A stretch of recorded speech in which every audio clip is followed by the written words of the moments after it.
செஞ்சாருன்னா அவர் சஞ்சாரிக்கூடிய 12 வருஷ காலங்களும் பூலோகத்தில் ஒரு பிரளயம் ஏற்படும் அப்படின்னு சிவபெருமான் வாயில நாரதர் கேட்க, நாரதர் இந்த செய்தி வந்து தன்னுடைய மக்கள் கஷ்டப்படக்கூடாது, வேற வழி இல்லாம தசரதர் சனிமுகாண்ட சண்டைக்கு போறார்.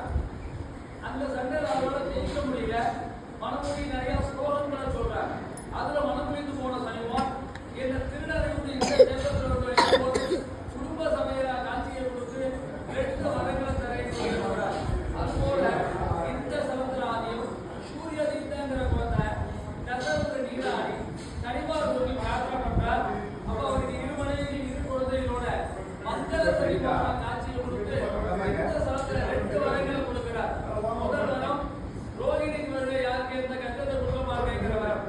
2வது வரம் என்ன இந்த சமத்துல வந்து பிரார்த்தனை பண்ணீங்கன்னா ஜனத ஜாதகத்துல பிறக்கும் போது பாதகமான இடத்துல சனிமானுக்குரிய தோஷம் இருந்தால் அதையெல்லாம் நான் நிவர்த்தி பண்ணி தருகிற வரத்தை இங்க கொடுத்திருக்காருன்னா வேற சனிமானுக்கு இவருக்குள்ள வித்தியாசம். பொதுவா நம்ம ஒரு சனிமான் கோயிலுக்கு போனோம்னா 7 தேதி வந்து நம்ம சனிமான் கோயில் போவோம். இப்ப இருக்கக்கூடிய பாத்தீங்கன்னா மகரம் கும்பம் மீனம் கடகம் விருச்சிகம் இந்த ராசிக்காரர்களுக்கு 2 வருஷமா அந்த 7 தேதி இருக்காரு. மகரம் கும்பம் மீனத்துக்கு 7 தேதி தான் மகர ராசி கடைசி 2 வருஷம் வருது. கும்ப ராசிக்கு இனி ஒரு 2 வருஷம் பாக்கி இருக்கு. மீன ராசிக்கு இப்பதான் 2 வருஷம் போயிருக்கு. கடக ராசி எடுத்தீங்கன்னா அஷ்டமதியா அதே விருச்சிக ராசிக்கும் அர்த்தாஷ்டம தனியா முடிய போகுது. நான் ஒரு கோயிலுக்கு போனா மரியாதைகளுக்கெல்லாம் இந்த கோச்சார அடிப்படையில நம்ம ராசியிலேருந்து 8ஆம் இடத்துக்கு வரா, அதனால என்ன சாதக பாதக பலன் பார்த்துட்டு அதுக்கு மரியாதைக்கு தான் நம்ம கோயிலுக்கு போவோம்.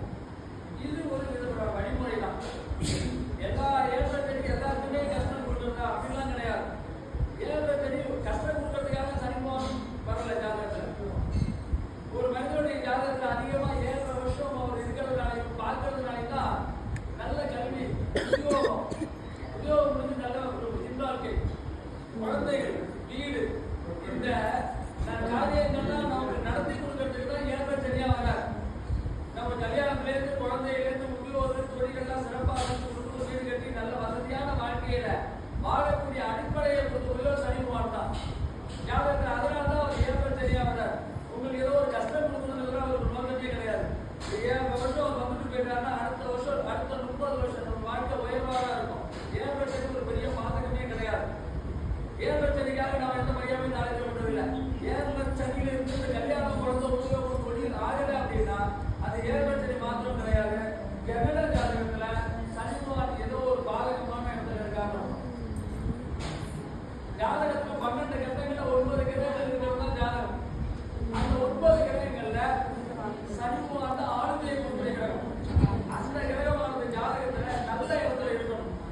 நம்முடைய பிறப்பு நேரத்தில் என்ன பார்க்கும் போது லக்னத்தின் அடிப்படையாக பார்க்கும்போது ஒரு 5 இடங்கள் சனிமானுக்கு பாதகமான இடங்கள். லக்னத்துல சனிமான் யாரோடு இருக்கிறாலும் போராடி தான் ஜெயிக்கணும். 5ஆம் இடத்துல சனிமான் இருந்தால் புத்திர தோஷத்தை ஏற்படுத்துவார். 7ஆம் இடத்துல சனிமான் இருந்தால் கலத்திர தோஷம், ஒன்றே திருமணம் தாமதமாகும்.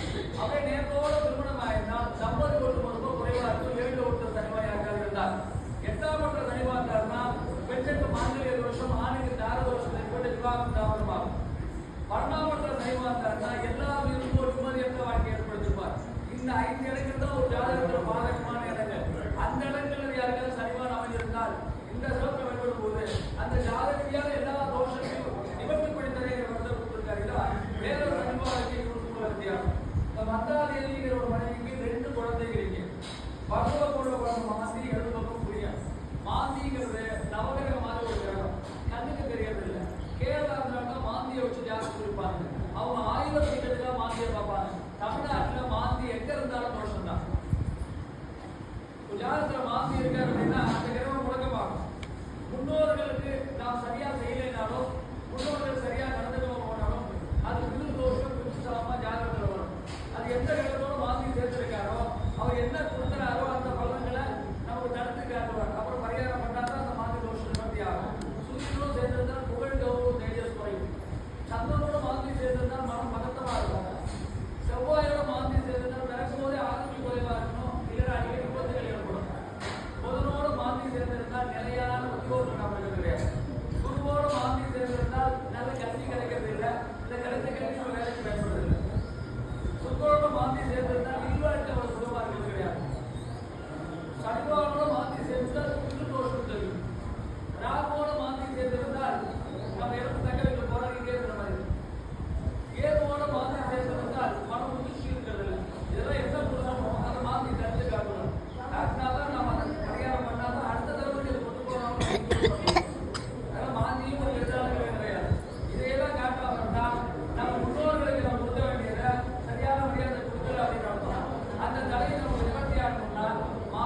சபை நடக்கிற முதலியாளர் புரிய பார்க்கலாம். ஏன்னா சேருக்களை உருவாக்கலாம், கடன் நினைக்கலாம், இதெல்லாம் புரிய உயர்ந்த நேரம். அதனால தான் எங்கெங்கே உள்ளவங்களுக்கு காலையில் 5 மணிக்கு வாங்க, 5:30 ஆரம்பிக்கிறோம், 6 மணிக்கு புரியுது அபிஷேகம் பண்ணுறதுக்காக தான். எல்லாம் பிரார்த்தனை பண்ணீங்க. இங்கே தான் சைவாக வெளியில் வரலாம், அவர்களும் ஒரு சொல்லிவிடணும். சுற்றி ஒரு சஞ்சார ரீதியாக கோயிலா மங்கள சனீஸ்வரர், மங்கள மாமி, மங்கள புரியன், மனதார நல்ல நேரம் 14 விதமான அபிஷேகங்கள் அவர்களுக்கு ஒவ்வொரு தீபாவளியாகும். உங்கள் எல்லா வித பிரார்த்தனையும் பரிதமாக நல்ல நேரம். இது ஒரு அருமையான நாள்.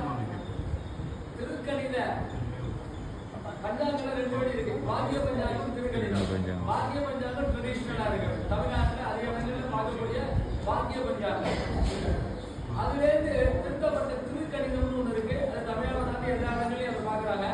அந்த திருக்கணிதத்தின் படி பார்த்தீங்கன்னா இன்றைய தினம் இரவு 9:44க்கு சனி பகவான் மகர ராசிக்கு 7:26 ராசியா, அது கும்பராசிலிருந்து மீன ராசிக்கு பிரவேசிக்கக்கூடிய ஒரு நாள் தான். அது இன்றைய 9:44 கும்பராசிலிருந்து மீன ராசிக்கு மாறுறார். அதனால மகர ராசிக்கான 7 சனி நிவர்த்தி ஆகுது. மேச ராசிக்கு 7 சனி ஆரம்பிக்கிறது. இப்ப நம்ம பார்த்தீங்கன்னா மேஷம், சிம்மம், தனுசு, கும்பம், மீனம், இந்த 5 ராசிக்காரர்களும் பரிகார ராசிகள். இந்த ராசிக்காரர்களுக்கு இந்த ஒரு ஆலயத்தில் குடும்ப சபையில இருக்கக்கூடிய இந்த மங்கள பகவானுடைய ஆலயத்துல இன்னைக்கு சிறப்பான ஹோமங்கள் 10 நிமிஷம், அதை தொடர்ந்து 1 மணி நேரத்துக்கு ஒரு சிறப்பு அபிஷேகம், பரிகார அபிஷேகம் இருக்கு. இரவு 9:44க்கு இந்த ஹோமம் பண்ண கிரத்தோட இங்க விசேஷ அபிஷேகங்கள், மகா தீபாராதனை எல்லாமே இன்னைக்கு 9:44க்கு நடக்கிற மாதிரி இருக்கு. அதே போல பாத்தீங்கன்னா இந்தியாவில் வேற எந்த ஸ்தலத்திலும் இல்லாத சனிமோகனுடைய திருக்கல்யாணமானது நாளை மாலை 5 மணிக்கு நடக்கிறது. அதுதான் உற்சவம். இந்தியாவிலே ஒரு ஸ்தலத்துல தான் சனிமோகன் குடும்ப சபையில உற்சவத்தோடு இருக்கிறவர். இந்த உற்சவத்திற்கு நாளைக்கு மாலை 5 மணிக்கு திருக்கல்யாணம். திருக்கல்யாணம் பார்த்தீங்கன்னா சனிமோகனுடைய எல்லா தன்மையும் கல்யாணம், தம்பதி ஒற்றுமை, குழந்தை, உருப்படி எல்லா வித காரியம், மக்கள காரியங்கள் எல்லாம் நடந்து கொடுக்கக்கூடிய அந்த திருக்கல்யாணமானது நாளை மாலை 5 மணிக்கு இருக்கு. இது எல்லாரும் கலந்துக்கணும், பகவானுடைய பிரேரணும் பெறணும். அதே போல பார்த்தீங்கன்னா மேசராசிக்கு 7 சனி ஆரம்பிக்கிறவங்களுக்கும், அஷ்டம சனியா போகக்கூடிய சிம்ம ராசிக்காரர்களுக்கும், அர்த்தாஷ்டம சனியா செல்லக்கூடிய தனுர் ராசிக்காரர்களும் இந்த சனிமேஷனுடைய இந்த சிறப்பாட்சியாளர்களை கலந்துட்டு உங்களுக்கு கலந்துக்கலாம். அதே போல மகர ராசிக்கு 7 சனி நிவர்த்தி ஆகும். அவர்களுக்கு இனி வருங்காலம் நல்லா இருக்கணும், அவங்களும் பிரார்த்தனை பண்ணிக்கலாம். அதே போல கடக ராசிக்கு அஷ்டம சனி நிவர்த்தி ஆகுது, விருச்சிக ராசிக்கு அர்த்தாஷ்டம நிவர்த்தி ஆகுது. இந்த ராசிக்காரர்கள் எல்லாம் இனி வருங்காலங்கள் சரிபார்ந்த பிரார்த்தனைகள் எல்லாம் நல்லபடியாக நம்ம மாறி பிரார்த்தனை பண்ணிக்கலாம். ஒரு நல்ல கோயில் வந்துடும். இந்த தினம் முழுக்க மதியத்திலே சிறப்பு அபிஷேகங்கள் இருக்கு, நாளை திருக்கல்யாணம் இருக்கு. எல்லாரும் கலந்துட்டு மங்கள பெருமானுடைய பேரும் பெற உங்கள் ஆலயத்திற்காக எழுதுகிறோம். நல்ல மனசார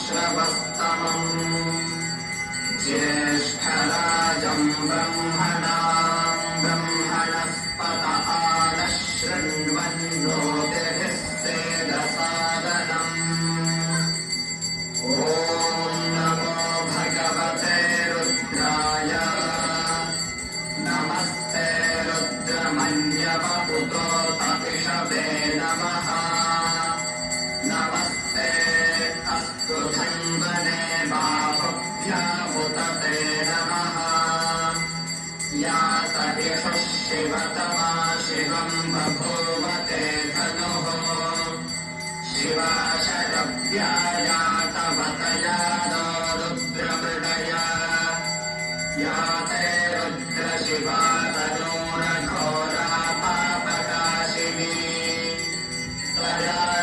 तनुवाशं तमया गिरिशं ताभिचाकशीः या विशुङ्गिरिशन्तहस्ते विभक्ष्यस्तवे शिवाङ्गिरिद्रतां गुरुमारि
मुखयोरात्रियोज्याम् याश्च ते हस्त इषवः पराताभगवोऽवत